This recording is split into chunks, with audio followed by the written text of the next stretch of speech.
What is up, my dudes? We got a track review of an old school track right here. This was actually released in 2013. This is Hawk Point MX, made by Moto Boss. So 2013, that was colder than a witch's titty minute back there, because that was before I was even playing MX Sim. I didn't even know what MX Simulator was back then. That was back when I was on that Reflex on 360 every night grind, boy. Like, that was back when I was racing a lot in real life too. That was a good time, but that was when Villapoto did that crazy comeback in Supercross. That was a nice year, man. But yeah, so as you guys know, I've been saying, dudes, I want to come in here and start reviewing some of these old school tracks and start looking at some of the old stuff, because I just feel like it doesn't get enough attention nowadays. You know, everybody just wants the brand spanking new tracks that are released, and that's all that people really cover now. So it's a little bit unfortunate that that's the case, but kind of is what it is, you know what I'm saying? But I want to be one of those guys to come in here and,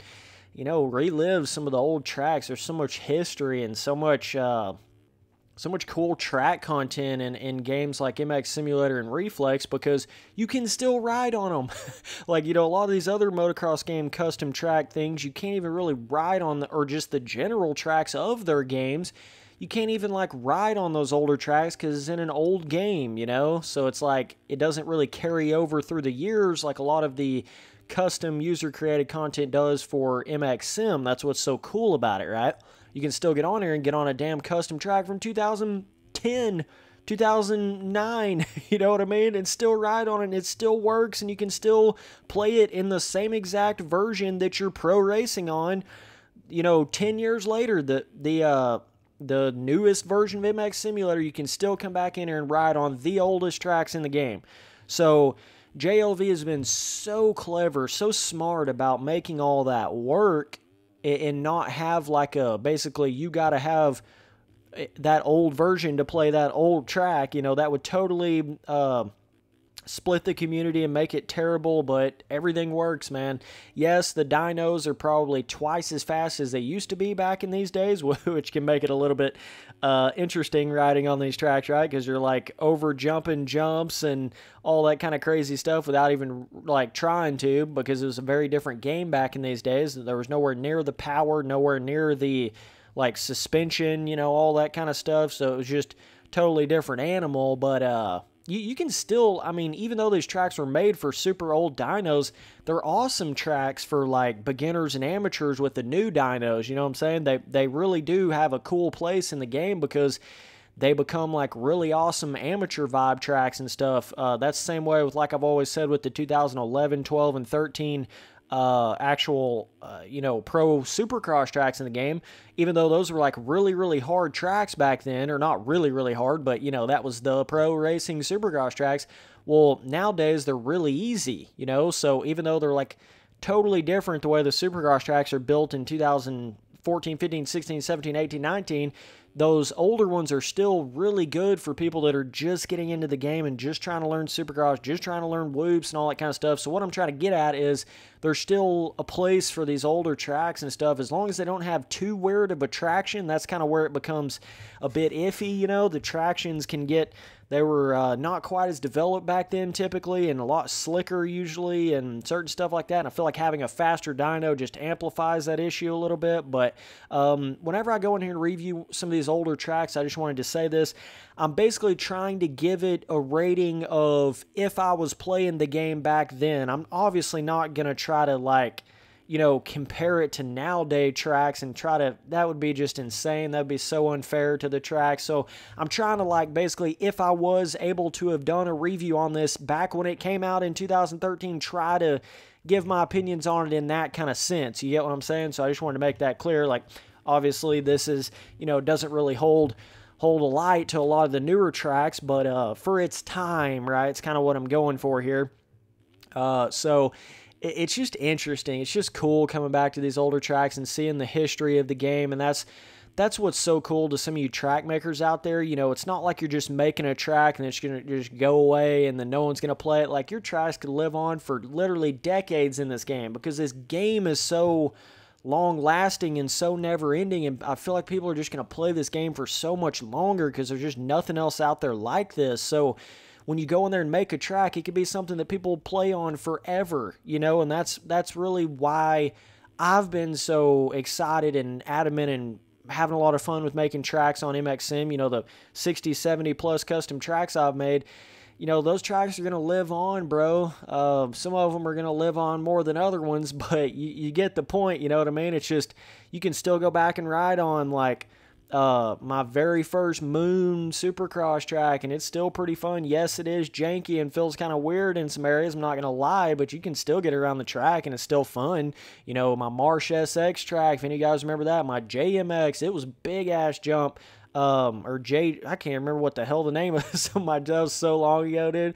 You guys remember that one that was like JMX or something like that? I made it for some dude. It had some big jumps back in the day, but nowadays it would probably feel pretty good because you got a lot faster dynos on it. So it's all like as long as the bikes don't get too ridiculous fast on MXM, I think you'll still be able to ride on the older stuff. JLV just needs to be a little bit careful with that, and not get it like ridiculous fast.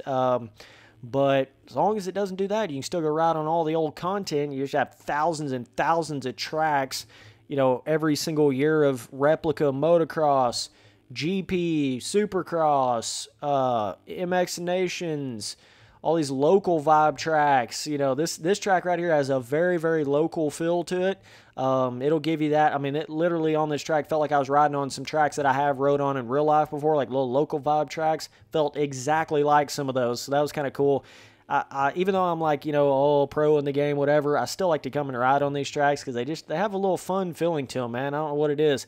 Not like a whole lot of big jump factor fun, but just the corners and the way everything kind of flows around. I don't know. It's just interesting when you get really good at the game and then come back and ride on these tracks. But yes, the traction is going to feel slightly bizarre. Not really bad, but just obviously a little bit kind of like a little bit weird skatey traction. You don't really know where the traction is. And it can give you a little bit of a weird vibe where some of the ruts are like so small on this track that you almost can't see them, and then it'll just rip your front end, throw your front end down real quick, and you couldn't really do anything about it because you couldn't even see it. Like, that'll certainly happen. Kind of got like micro, and I think the reason they were like this back then was because you were going so much slower. So you had time to kind of see them back then, but when you go faster on the new dynos, it's a lot harder to see some of those small little minute micro ruts, being that there's pretty much no cush in the dirt on MXM. You know what I'm saying? 420 blaze it, dog. We need some more cush. We need some more cush in this game, dude. But I do think JLV has been very, very smart about, like, basically every change he's made to MX Simulator, you can still play the game. It's not like this version of the game is not compatible with those tracks, or, he's kept everything very compatible with everything else in the game, so it makes everything just still works. You know what I'm saying? So it's really, really cool that that's the case there. But a lot of cool inside ruts. Got some couple little cool, like, little bit of elevation, not a whole lot, but a little bit. Cool little finish line style jump right there. Some of you more beginner amateur riders have some fun on this because it's just made for that kind of speed, that more slower speed. Some of like this corner right here, the ruts can feel a little weird, They're kind of like, I don't know. I mean, they're cool, but you just come into that corner so fast, hard to like get slowed down without just crossing over the ruts, A little kicker right there. Gotta love it, dog. Oh, Spence just got there and hit a 700-foot triple on Lunar Oasis, and then he can't even hit a freaking 3-foot double without getting a kicker falling off the bike. Sick, bros. Good one. Good one, broski. Gotta love it. But yeah, it's got kind of that like almost gray dirt vibe thing going on with it. Got a little water, not even a statue. It's just a decal. That's interesting. I guess that's what that's trying to be, right? Is water. Man, that's weird. I didn't know people really did this. Obviously, I use the whole decal mechanic when I'm doing like a waterfall because it's hard to make a statue waterfall in the game. I know one person did it on a track. It's really hard to make it look right, without it like clipping through terrain and stuff. But he literally just did a water pond. This may have been before they really had a lot of those water pond objects.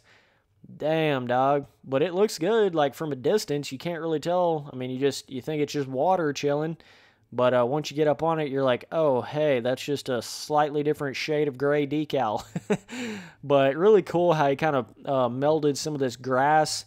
It's just like kind of lightly implemented and mixed and kind of put together with some of the off-track dirt. Got some cool little off-track objects. Man, that's an old freaking banner object. That's one of the banner things that I think I actually customized some on. Like, I think that's one of the banners that I went in there and, like, put, you know, Spencer Turley YouTube on it and stuff and put it on some of my really old tracks. That is an old school banner, dog. Wow. Yeah, that takes me back a little bit, but then some of these objects over here. It's just, there's just something about MX Sim. You know, you get into the game for so long and you build such a history and you build all these memories, very similar to how you would in real life. You know, all the things you used to do and see on MX Sim when you first get into it. It's like such a, you're like, oh yeah, I remember that. That was so cool back then, because you play the game for so long and you're just, it's like becomes a full experience, you know. And I just have so much love for this game. It's just, I never would have thought I'd ever have found a game like this. It's just unreal in every way. Absolutely mountains levels above any other motocross game I've ever played. As far as the longevity, track content, feeling on the bike, it's just insane, dude. And most people don't even understand that. They'll look at this track and be like, what the hell is that game, dude? That game looks terrible, you know, and they're just not getting it. I just love when people do that. That's like so typical of people. They would look at this track and be like, oh, what the hell? And they wouldn't even realize there's tracks like Nicholas Sandbox, you know, Supercross and National, that look 10,000 times better graphically than this. And you can turn roost off. Most people don't even have roost on. There's so many little aspects that people don't understand about MX Sim. Very, very, very misunderstood game, in my opinion. Very underrated, very misunderstood. But, you know, I'm doing everything I can out here to help the game, man. It's basically the pillar of my entire YouTube channel is this game. So I will never quit playing this game. I'll never quit making videos on it. It is, MX Sim is life, bro. There ain't no doubt about it. So either way, as far as this track goes, there is actually some roughness on it, believe it or not. What the hell is this? So he's actually got here's a water statue. You know what I mean? But he didn't put it over here. Wonder if that's even trying to be a water statue. Huh, that's interesting. I don't know what the hell else that would be, but you just wonder, like, why didn't he put that water statue all the way over here? I don't know, but got pretty standard off track, you know, pretty typical for this time of, or this day and age, you know, a couple different trees. At least it's not the exact same tree, just repetitive over and over and over. Gives it a little bit of a different vibe. He does have a couple of grass billboards here and there, so that adds a little bit of a flair to it. Pretty cool. But yeah, it's actually got a little bit of roughness on it. Just some of these corners you're going to have to really slow down, especially if you're on a newer dyno. You're going to have to kind of take your time, let off the gas on the base of the face instead of jumping it wide-ass open. Some of these jumps you're going to have to slow down even more than that, or you'll jump too far. But a couple of places you can, like, go real slow, hit a double, and then hit, like, a really cool inside rut on it. And then be careful not over jump that finish line too much, but cool ruts down through here. Not a, like, super long track or anything, just somewhere around that typical local vibe motocross track, you know. Got a nice triple there. Couple little rhythm areas. You do like a double, triple through here, but they're very simple local track rhythms. Even if you came up short on the worst jump on this track, period, I don't think you're going to pop off, you know, unless you are a beginner in the game.